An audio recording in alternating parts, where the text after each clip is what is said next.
From a time before the flood, when legends say heaven touched earth, came beings called the Watchers. They taught forbidden knowledge, loved mortal women, and birthed giants. Was this poetry, warning, or memory? I'm Rebecca, and this is A Veil of Crime. Tonight, we examine the Watchers, their origins in ancient texts, the knowledge they brought, and the judgment said to follow. This is a story at the edge of history, where scripture, myth, and archaeology intersect. Genesis 6 verses 1 through 4 is brief. The sons of God saw that the daughters of men were beautiful. They took wives. In those days the Nephilim were on earth. The text does not name the sons of God, nor explain the Nephilim beyond calling them mighty men of old. Ancient readers sought answers. Who were these sons of God? Why does the flood follow?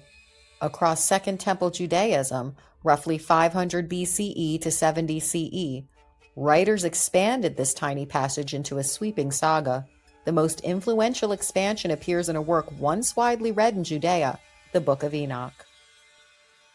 The Book of the Watchers, the first section of 1 Enoch, survives complete in Ge'ez, classical Ethiopic, and in Aramaic fragments among the Dead Sea Scrolls.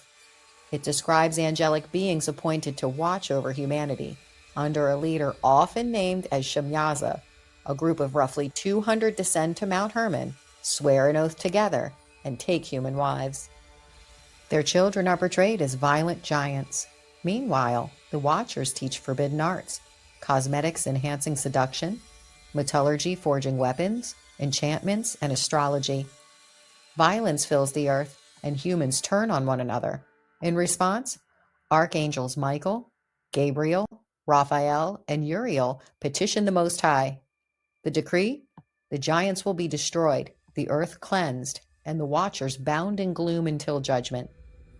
The Book of Jubilees from 2nd century BCE retells early Genesis and also mentions angels who descended and mingled with humans. At Qumran, multiple Aramaic Enoch manuscripts attest that the Watchers' story circulated widely. Fragments, sometimes called the Book of Giants, named giant figures like Og or Mahaweh, hinting at rivalries and dreams of doom. Why call their teaching forbidden? In ancient Near Eastern literature, culture heroes bring skills from the gods. Mesopotamian texts speak of Apkallu, semi-divine sages who teach kings the art of civilization. Enoch's perspective flips the motive. Knowledge without wisdom becomes a weapon. Metallurgy enables bloodshed. Ornamentation and spells incite desire and domination. Astrology tempts humans to seek fate apart from the Creator. Mount Hermon, on today's border region of Lebanon, Syria, and Israel, is the Watchers' landing site in Enoch. The giants and later Rephaim names reappear in biblical geography east of the Jordan, Bashan, with its giant king Og. Whether these are legendary memories of unusually tall warriors or mythic echoes, the toponyms anchor the story in real landscapes known to ancient audiences. In later Christian writings, the Watchers' tradition lingers. Peter refers to spirits bound for disobedience in the days of Noah. Jude 6 cites angels who did not stay within their own position of authority, kept in eternal chains under gloomy darkness. Jude also quotes Enoch directly, evidence that the Watchers' story shaped early Christian imaginations, even where Enoch itself was not canon. Scholars propose 3 broad readings. 1. Supernatural. Literal angels descending, intermarrying, and spawning giants. The flood ends a cosmic crisis. 2. Royal. Sons of gods as tyrant-kings who claim divine prerogative, taking women by force. Giants as famed warriors. And 3. Literally, theological. A cautionary tale about boundary crossing and abuse of knowledge. Each reading tries to reconcile brief biblical text with expansive Second Temple tradition.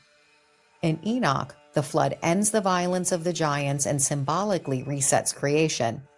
The Watchers remain in prison until judgment, a reminder that power misused has consequences extending beyond a single lifetime. Whether we hear in the Watchers a story of angels, kings, or caution, the warning is clear. Knowledge can heal or corrupt. Across millennia, people remembered a moment when guardians failed, desire conquered duty, and the world drowned. If this episode deepened the mystery, like and subscribe to A Veil of Crime. In the comments, tell me, are the Watchers fallen beings, dangerous rulers, or the human heart looking for someone to blame?